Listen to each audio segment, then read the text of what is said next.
Bienvenidos a la entrevista de Tiempo de Canarias, una entrevista diferente como los tiempos en los que nos encontramos y que nos obliga a encerrarnos en nuestras casas. En esta ocasión hemos hablado con la consejera de Economía, Conocimiento y Empleo del Gobierno de Canarias, Elena Mañez, con la que hemos tratado los temas del ERTE, la tasa de empleo a la que se enfrenta el archipiélago con esta crisis sanitaria y el panorama futuro al que se tendrá que enfrentar Canarias una vez superado la crisis de la COVID-19, un panorama que será desolador incluso más que la crisis económica de 2008.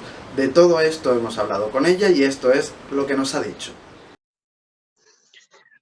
Consejera de Economía, Conocimiento y Empleo del Gobierno de Canarias, Elena Mañez, bienvenida y muchas gracias por atendernos.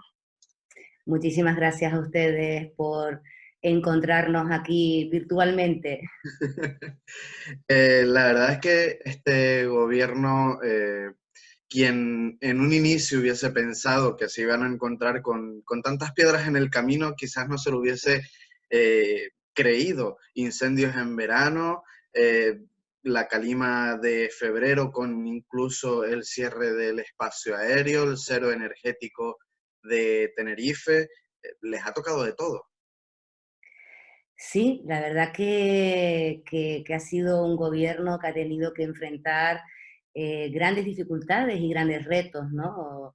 Nadie preveía al comienzo de esta legislatura pues que estaríamos, como estamos en estos momentos, con un cero absoluto de nuestra actividad económica, con la población confinada y haciendo frente a una pandemia global. Yo creo que son escenarios, si ya los otros supusieron un reto importante para la gestión del gobierno, este sin duda es el mayor reto que nos estamos enfrentando, no solamente en Canarias, sino en España y en el conjunto, ¿no?, del mundo. El impacto que esta crisis sanitaria está teniendo a niveles sociales, económicos, incluso vitales, ¿no? Que nos afecta hasta el hecho de no poder acercarte y abrazar a las personas que quieres, ¿no? Un escenario que hace unos meses, pues nadie podría pensar que estaríamos ahora viviendo lo que estamos viviendo. Ujú. Sin duda ese es un tema que no podemos evitar, es lo que nos preocupa y lo que nos ocupa ya casi a diario desde hace 2 meses. Eh, Desde que comenzara el primer caso allá en enero en La Gomera y que se pudo controlar, luego llegó este estallido que quizás nadie podía prever que iba a ocurrir, pero bueno, ocurrió y aquí lo tenemos. Canarias, en el fondo, y gracias al trabajo que se ha hecho, es una de las comunidades menos afectadas del Estado. En estos momentos, ¿cuáles son los pronósticos que se están manejando desde el Ejecutivo de Canarias? Pues como bien decías, quizás porque fuimos la primera comunidad la primera comunidad autónoma afectada, ¿no?, por el virus, y gracias a las medidas iniciales que se tomaron de contención, nos ha permitido adelantarnos de alguna manera a la hora de contener el impacto del virus. Posiblemente Canarias será de las primeras comunidades autónomas en las que la parte de la emergencia sanitaria, que es en estos momentos vital, porque hablamos de la vida, ¿no?, de muchas personas, sea de las primeras comunidades autónomas en salir. Las medidas de contención que han sido muy duras en el tráfico aéreo y que se han seguido tomando medidas de contención de la movilidad han sido claves a la hora de que tengamos islas en las que prácticamente pues no hay incidencia, y todos esos datos que son positivos, pero siempre con la cautela que hay que seguir analizando y mirando la evolución, pero todo parece indicar que Canarias, en este sentido, será de las primeras comunidades autónomas en las que podamos empezar a respirar por la contención del virus, que no significa este va a ser un proceso lento, habrá picos en algunos momentos, no podemos bajar la guardia, no podemos relajarnos pensando que cuando se empiece a iniciar la descontención, cuando empecemos a recuperar la movilidad, ya habremos ganado definitivamente la batalla al virus. Así que nos queda camino por recorrer, pero Canarias en este sentido ha reaccionado y los resultados están ahí. Ujú. ¿El gobierno ya tiene preparado el plan de desconfinamiento? El plan de desconfinamiento habrá que hacerlo coordinado con las autoridades sanitarias, con los expertos, que son quienes mejor nos pueden orientar, como han hecho en todo este proceso, de hacia dónde tenemos que iniciar esa recuperación de la movilidad personal y de la actividad económica, ¿no? Que también es clave en estos momentos, que con todas las garantías, porque es mejor hacer las cosas progresivamente, no correr en este sentido, pues que podamos poco a poco ir recuperando esa movilidad. El plan habrá que definirlo conjuntamente con el gobierno de España, esa descontención, y por ahora lo que tenemos es una ampliación del estado de alarma y ese anuncio de que habrá medidas a la hora de ir abriendo poco a poco el desconfinamiento de forma progresiva. Y desde la Consejería de Sanidad, con los expertos, se trabaja en esos escenarios específicos para Canarias de cómo tendremos que iniciar esa movilización o esa recuperación progresiva de la actividad. Ujú. Como bien decías, hay islas donde los casos están controlados, incluso tenemos el caso de La Graciosa, donde no existe ningún caso positivo de coronavirus. En cualquiera de los escenarios, serían esas tres islas las que primero comenzarían ese desconfinamiento, puesto que es donde están más controlados. Bueno, eso todavía tendrán que ser los expertos quienes tengan que ir definiendo cómo tengamos que hacer ese proceso, ¿no?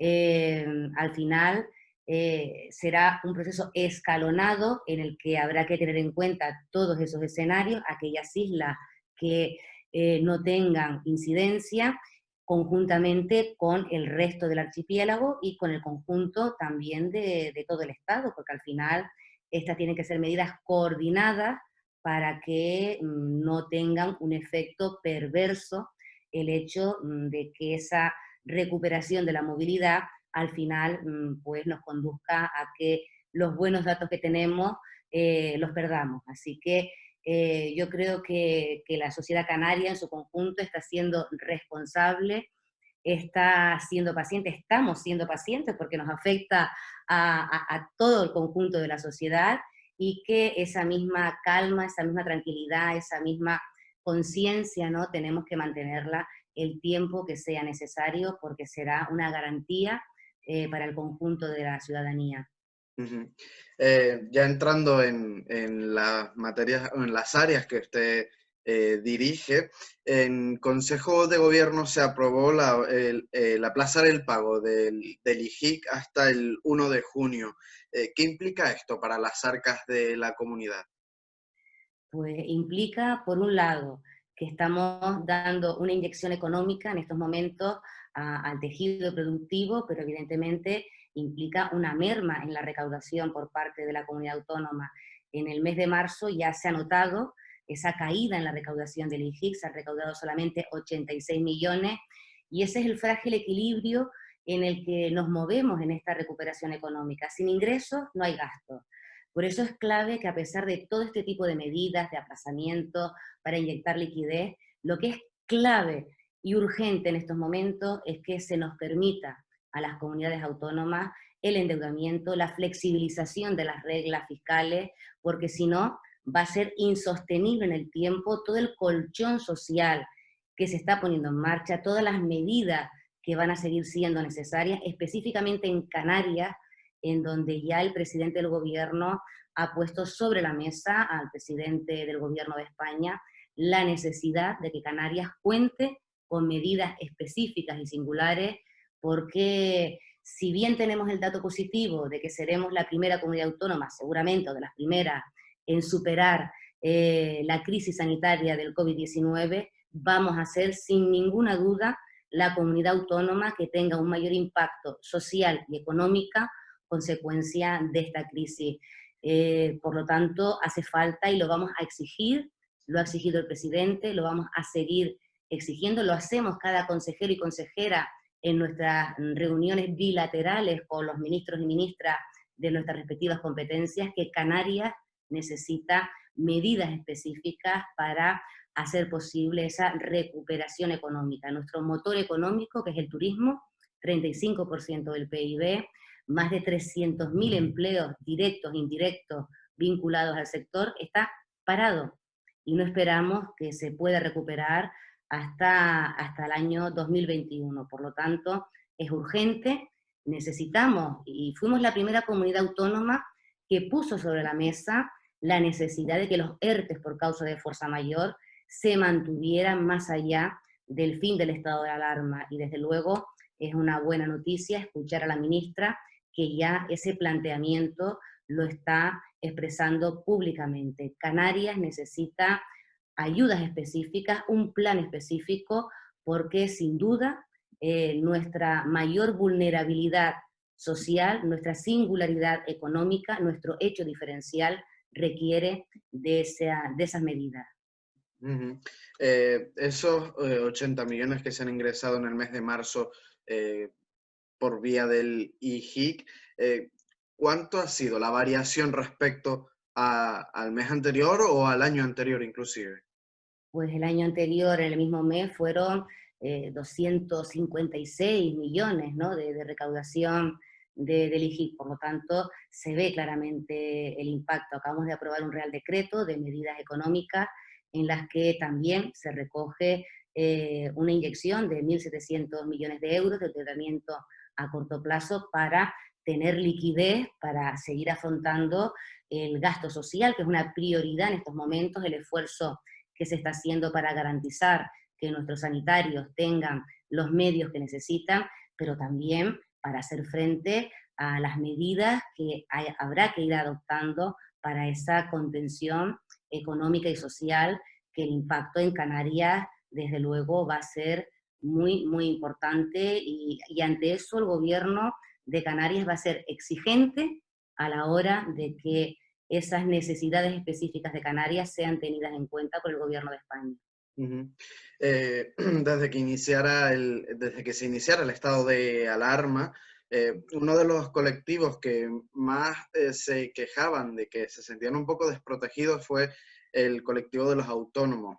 El gobierno de Canarias, si es verdad que anunció que iba a aportar el 30% para ayudarles a que consiguieran cobrar el 100% de la prestación por el cese de actividad, ese paro de los autónomos.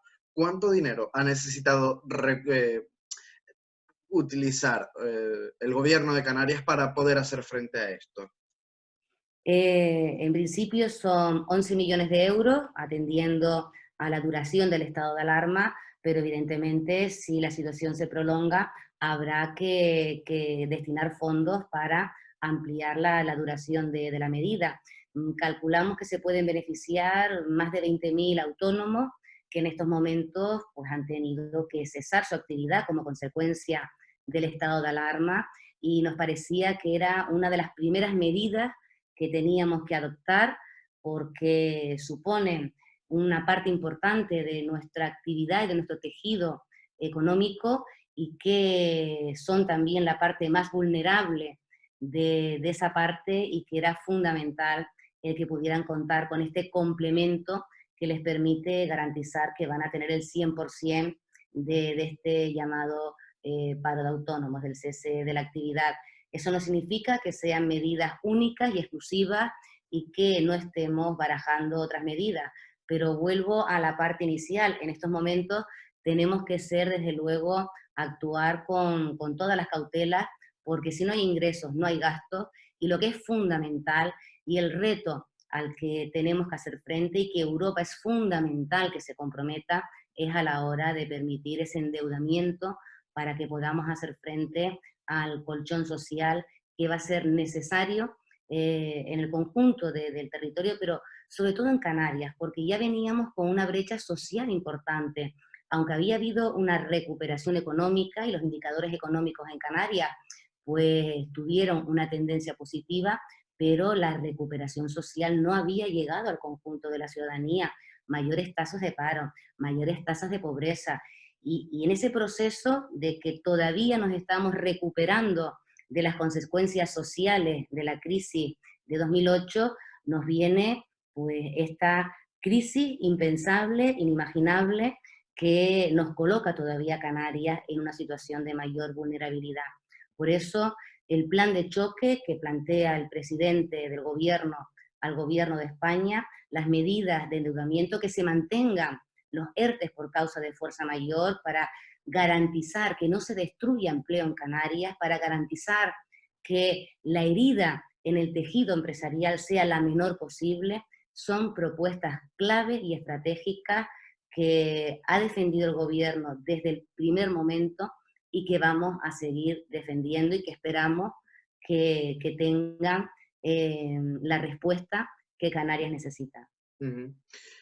Hasta la llegada de esta crisis sanitaria, los ERTES eran un gran desconocido. De hecho, poco se había hablado de esta figura jurídica, ¿no?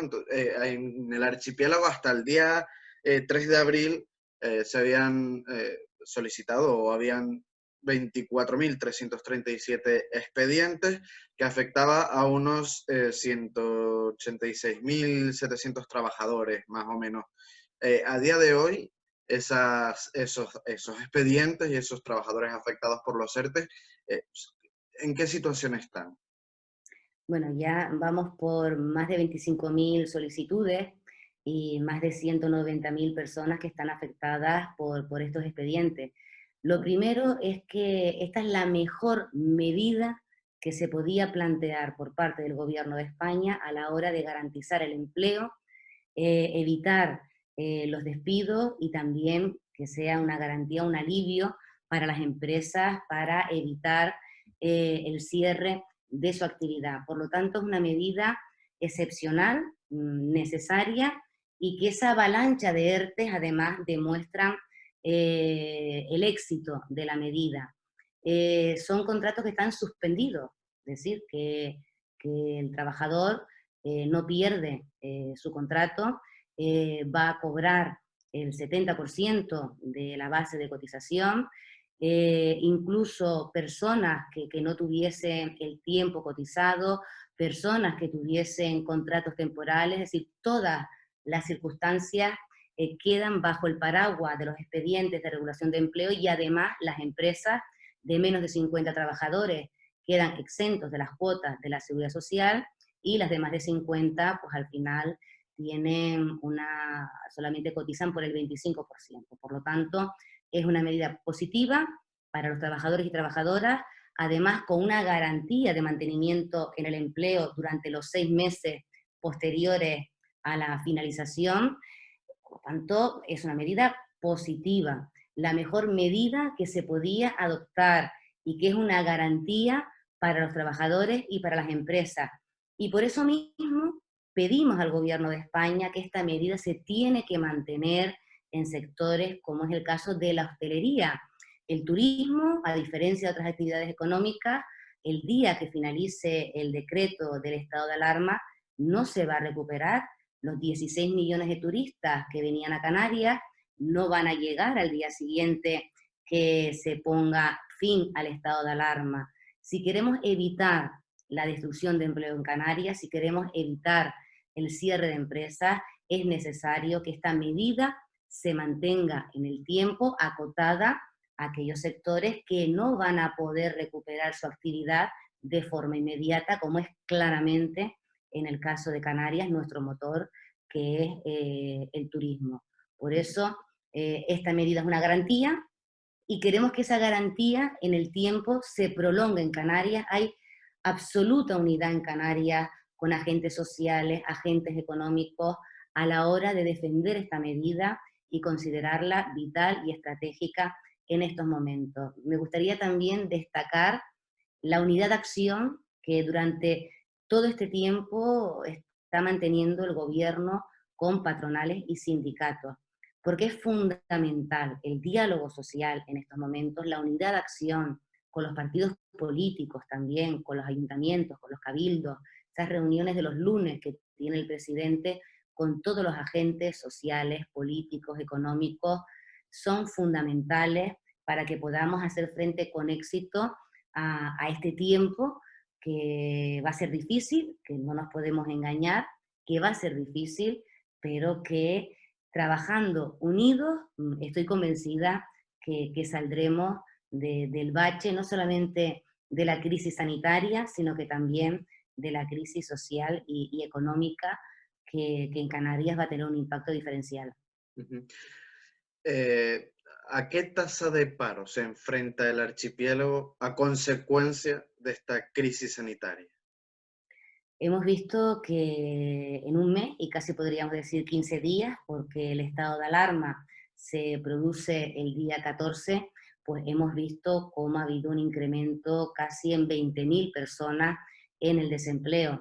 2013 fue el peor año en cifras de desempleo que tuvimos en Canarias, llegando casi a más de 290.000 personas, ¿no?, en desempleo en ese año. Es verdad que todavía no hemos llegado a esas cifras, pero los datos que tenemos en estos momentos de este primer impacto, pues ya indican ese impacto diferencial en Canarias, ¿no? Por eso, aunque sea reiterativa e insista, todos estos indicadores sociales y económicos, nuestra mayor tasa de paro con respecto a la media nacional, también ha habido en el último dato un descenso en el dato de afiliación en empresas de la seguridad social, que ha caído más de un 9%, ¿no?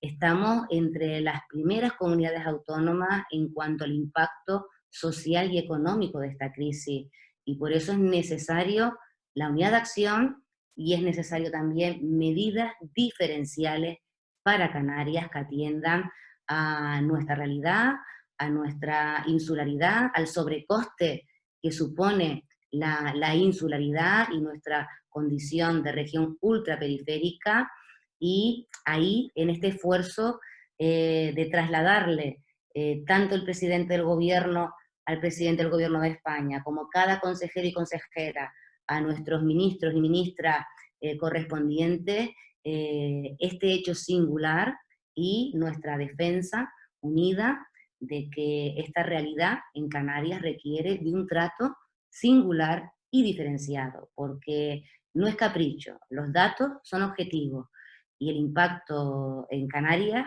va a ser muchísimo mayor por nuestra previa mayor vulnerabilidad social y también porque se nos ha parado nuestro motor económico, que es el turismo, que es el 35% de nuestro PIB, el 40% del empleo, y tenemos los hoteles cerrados, con toda la actividad, además que conlleva. La segunda actividad que genera empleo es el comercio, también, salvo alimentación, la actividad cerrada. Y ante esa realidad, el gobierno de Canarias, con este primer Real Decreto de Medidas Económicas, el de medidas sociales y otras medidas que seguiremos poniendo en marcha, vamos a mitigar este impacto, pero no lo podemos hacer solos.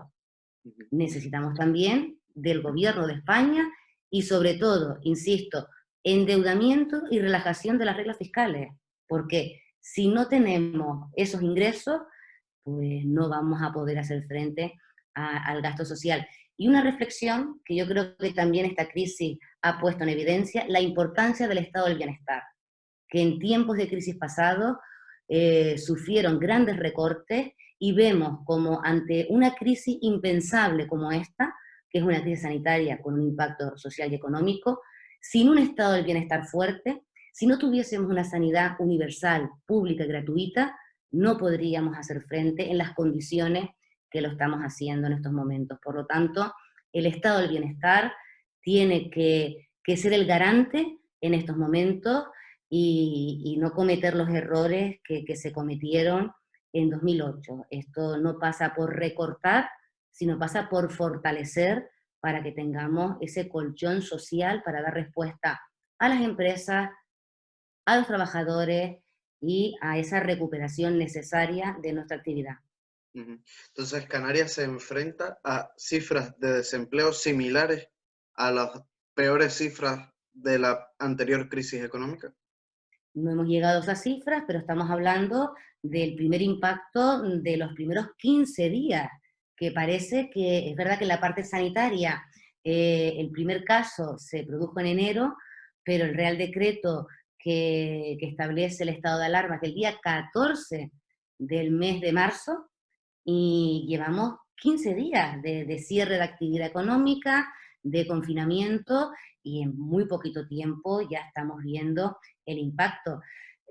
Prevemos que podamos tener una caída del PIB en torno a un 20%, eso serían 10.000 millones de euros menos en el PIB. El impacto será un poquito menos o un poquito más en función de cuándo empiece a recuperarse la actividad, cuando progresivamente este desconfinamiento permita ir recuperando a algunos sectores, ¿no? Que vuelva otra vez la construcción, que se pueda abrir un poco la actividad comercial y todo ese escenario que todavía es incierto, porque no podemos saber en qué momento se va a producir, pues también influirá en que sea más o un poquito menos, pero en torno a ese 20% de caída del PIB, que es muy importante y que va a ser superior que en el conjunto del resto de España. Ujú. Habla de que es necesaria la colaboración por parte del Gobierno de España para ayudar a una comunidad autónoma que venía ya siendo vulnerable y que ahora es más vulnerable todavía. Ayer la portavoz de Coalición Canaria en el Congreso, Ana Oramas, le pedía precisamente a Pedro Sánchez que escuchara a las Islas Canarias. Ustedes desde el Ejecutivo, ¿están sintiendo que el gobierno central escucha a Canarias o está intentando colaborar con Canarias para evitar que el desastre, por decirlo de alguna manera, sea aún mayor? Yo en la parte que me toca, en mis relaciones bilaterales con el Ministerio de Trabajo, con la ministra Yolanda Díaz, yo encuentro receptividad. Yo le he trasladado desde el primer momento esa reivindicación de mantener los ERTES por causa de fuerza mayor, también aquellos derechos que nos corresponden, como el caso de los 42 millones del PIEC, y desde luego la ministra es consciente y sensible no solamente a reconocer aquello que por derecho nos corresponde, sino también al hecho singular y diferencial de Canarias. Pero eso no significa que no sigamos siendo exigentes a la hora de no bajar la guardia y a la hora de mantener desde el diálogo, porque esto lo que no podemos es, en estas circunstancias excepcionales que vivimos, hacer política desde la confrontación. La política tiene que ser ahora constructiva. Y la experiencia de Canarias en esta materia, internamente, desde el diálogo social, está siendo positiva. Y desde esa interlocución, desde la solidaridad, entendiendo que somos Estado también, somos ciudadanos y ciudadanas de un país que se llama España, desde la solidaridad que tenemos que tener en estos momentos, pero también reconociendo los hechos singulares y diferenciales como el que tiene Canarias. Entonces, desde el diálogo, desde la objetividad, poniendo los datos sobre la mesa de cuál es nuestra realidad, vamos a seguir reivindicando esos hechos. Se nos escucha, se nos escucha, y de hecho que ya la ministra haya dicho que están estudiando la medida de los ERTE, pues es una prueba de ello, porque fuimos la primera comunidad autónoma, el primer presidente que puso esa exigencia sobre la mesa fue el presidente de Canarias en las reuniones de presidentes de los domingos, el primero. Después se han sumado otras comunidades autónomas, ¿no? Pero esa reivindicación que nace del gobierno de Canarias conjuntamente con sindicatos y patronales, bueno, pues ya está llegando y calando ese mensaje, y lo hemos visto ayer en esas declaraciones, ayer o antes de ayer, ¿no? Que ya la ministra reconocía que estaban estudiando esas medidas. Por tanto, se escucha, pero seguiremos hablando para que se nos siga escuchando. Es decir, no vamos a bajar la guardia. Señora consejera, para ir terminando, de cara a ese escenario posterior, puesto que es inevitable también ir ya pensando en lo que vendrá después, ¿se plantea desde el gobierno regional algún tipo de beneficio o ayuda a las empresas para generar o fomentar la contratación y evitar que el paro o los altos índices de paro se prolonguen en el tiempo? Estamos poniendo toda la maquinaria del Servicio Canario de Empleo con toda la batería de las políticas activas de empleo ahora mismo al servicio del COVID-19. Ahí se recogen medidas que tienen que ver con incentivos a la contratación, también incentivos para aflorar la economía sumergida, ¿no? Que es ahora un elemento que en estas circunstancias en las que aparecen numerosos paquetes de ayuda, vemos que hay un porcentaje de la población que no llega a ellas, ¿no? ¿Por qué? Porque, bueno, pues ahí se ve esa realidad que existe en nuestra economía, pues con incentivos, por ejemplo, para la contratación de empleadas de hogar, personas que cuidan a mayores, que cuidan a menores, que sabemos en qué condiciones en muchas ocasiones se llevan a cabo este tipo de actividades. Por lo tanto, todo ese tipo de medidas, desde ayudas también para personas desempleadas que tengan que ir a buscar un empleo de movilidad, porque es difícil, ¿no?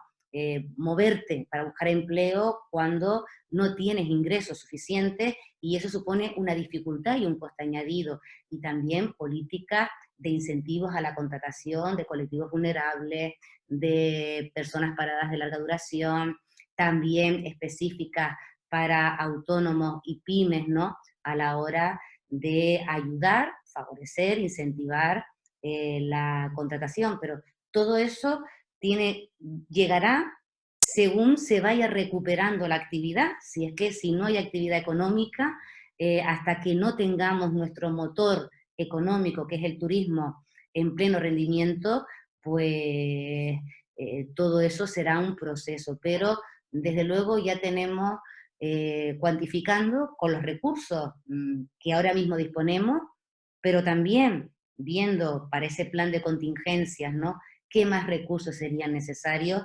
Pues todo un paquete de medidas también de ayudas a las pymes en materia de digitalización, ¿no? Estamos viendo que, y el asesoramiento, que en esto de los ERTES, como bien decías antes, era el gran desconocido y ahora pues forma parte de nuestro lenguaje cotidiano. Es decir, todos y todas, yo tengo familia afectada por ERTES en estos momentos, ¿no?